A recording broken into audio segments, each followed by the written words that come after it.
But let's talk about Apple's revenue a bit because most of the criticism is about their low growth prospects compared to their high valuation. And if we look over the past 10 years, Apple's current growth actually looks very similar to previous cycles. As you can see, they had a big spike in 2015, and now remember, Apple's fiscal year ends in September, so new iPhone sales are mostly counted in the next year.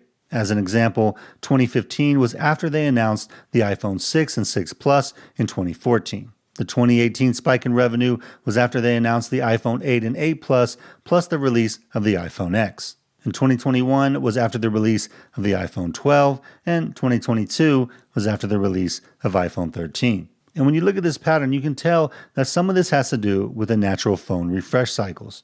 People buying a new phone 2 to 3 years after their last one. Now, obviously, it's somewhat dependent on what new features or things Apple has in any given year, but at a minimum, every 2, 3, or 4 years, people are getting a new phone and sales go up.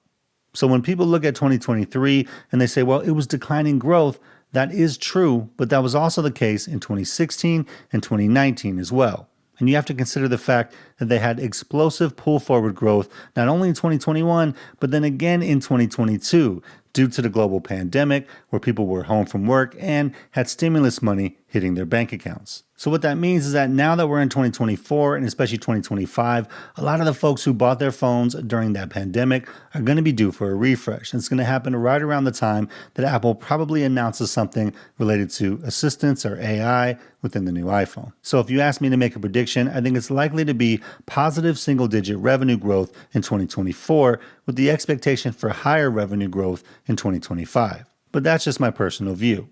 So what does this all actually mean for investors?